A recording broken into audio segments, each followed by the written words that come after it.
का सम्मान बढ़ाया और जिन्होंने तिरंगे का सम्मान बढ़ाया उनके सम्मान के लिए अगर हमें फांसी की सूली पर भी चढ़ना पड़ेगा तो चढ़ेंगे, लेकिन पीछे नहीं हटेंगे। सरकार कान खोल करके सुन ले। पूरी सरकार चुप है, खेल मंत्री चुप है, प्रधानमंत्री चुप है, बीजेपी और आरएसएस चुप है। एक बार ये बता दो कि भाई दाल में काला है या पूरी दाल काली है, एक बार बता तो दो। ये सरकार जो सरकारी संस्थाएं हैं उनका गुंडागर्दी की तरह प्रयोग कर रही है।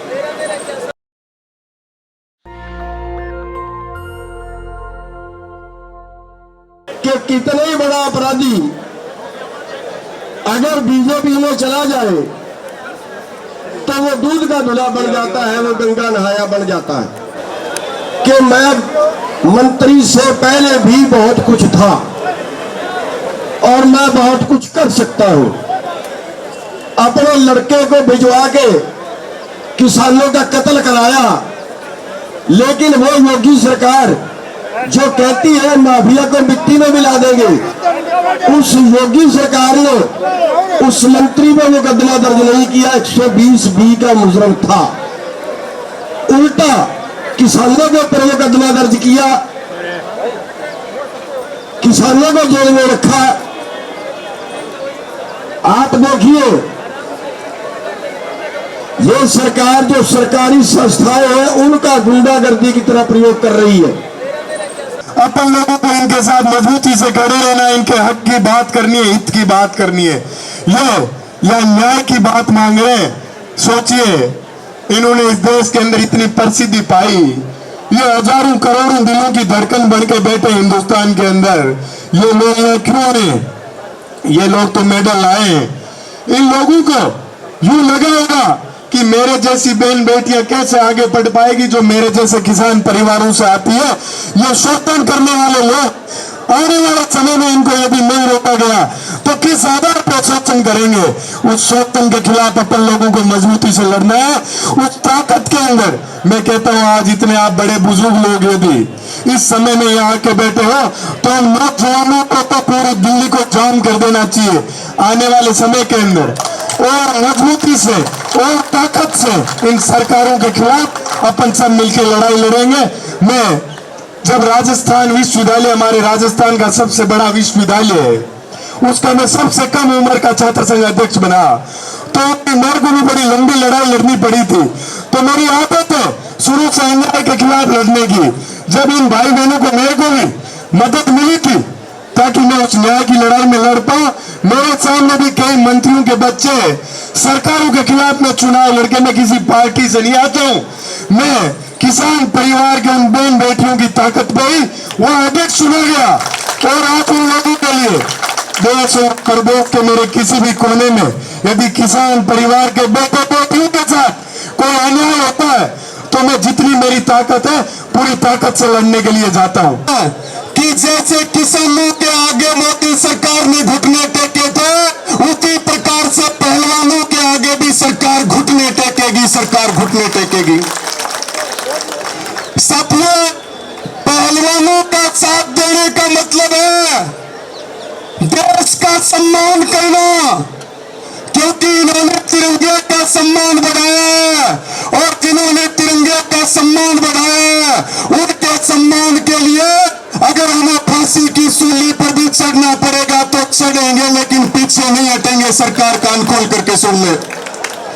साथियों, दुख होता है, हमारी 7 बहनों ने FIR दी। एक नाबालिग बहन, मोदी सरकार कहती है बेटी बचाओ बेटी पढ़ाओ, जब मेडल लेकर के आते हैं तब फोटो खिंचवाते हैं और प्रधानमंत्री जी चंद दूरी पर उनका निवास है, इनसे बात नहीं करते हैं। सांसद बृजभूषण कहते हैं जांच कमेटी की रिपोर्ट में मैं निर्दोष हूं। एक बार हाथ उठा करके बताओ कि सांसद बृजभूषण के अलावा किसी को पता है क्या जांच कमेटी की रिपोर्ट में क्या लिखा हुआ है? बताओ, किसी को पता है क्या?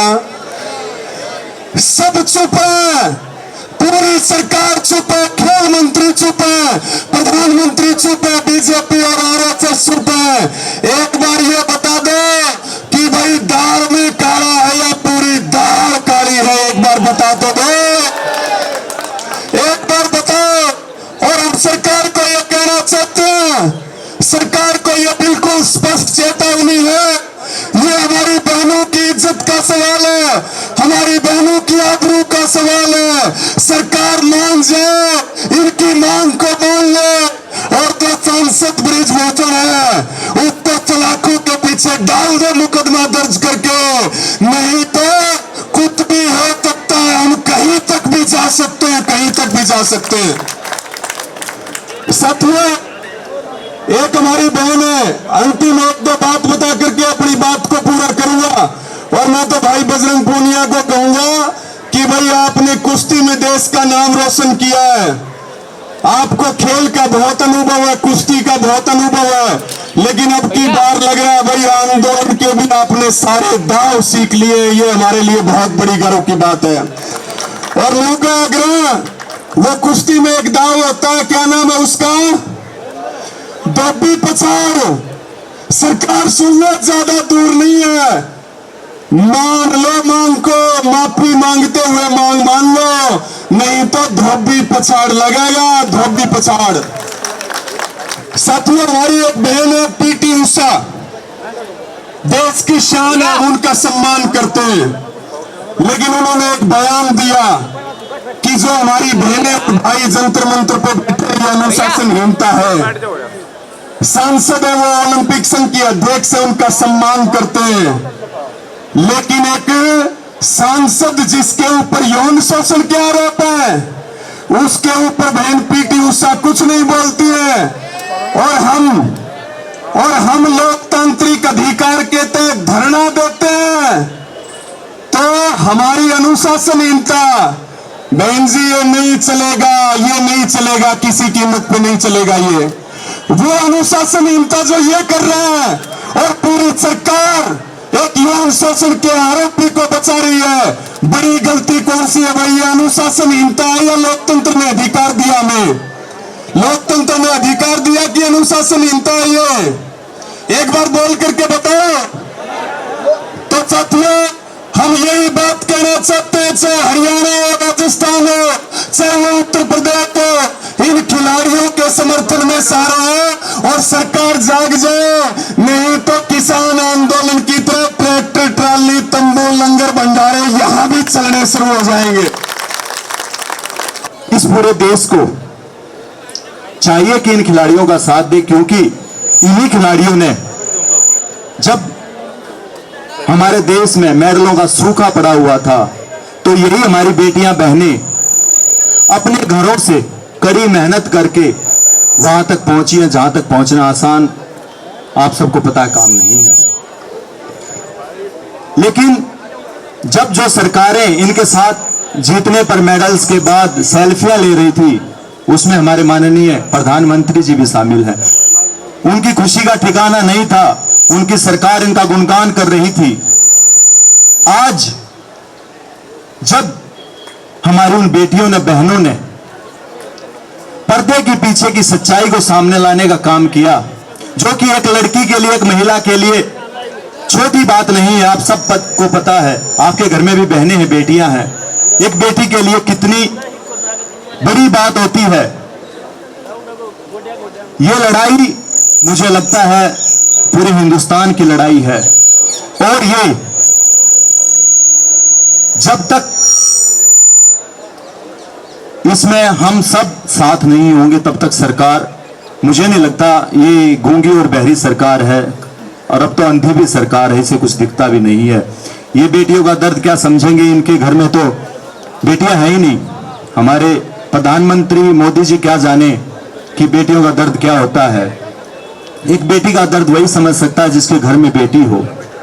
ये बेटियां यहां आई हैं, तो मुझे लगता है समाज के हर वर्ग को इनका साथ देना चाहिए, और जितने भी लोग, चाहे वो व्हाट्सएप के थ्रू, फेसबुक, ट्विटर, इंस्टा एक पोस्ट भी डाल रहे हैं, उनका भी शुक्रिया अदा करना चाहता हूं। जो यहां तक नहीं पहुंच रहे हैं, वो भी इस क्रांति में शामिल हो सकते हैं। जरूरी नहीं आप यहां पहुंचे, हर आदमी यहां नहीं पहुंच सकता है। हर एक आदमी का घर का काम नहीं चलता है, तो मुझे लगता है जो यहां नहीं पहुंच सकता, वहां बैठे बैठे भी इनका साथ दे सकता है, सहयोग दे सकता है।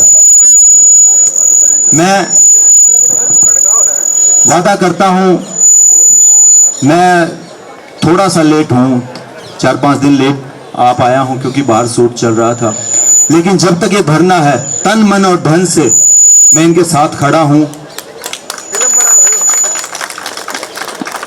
और मैं ही नहीं, मुझे उम्मीद है कि हिंदुस्तान का हर युवा, हर बुजुर्ग इनके साथ खड़ा होगा, क्योंकि महिलाओं का यौन शोषण मर्द करते हैं और यह मर्दों के लिए शर्मिंदगी की बात है।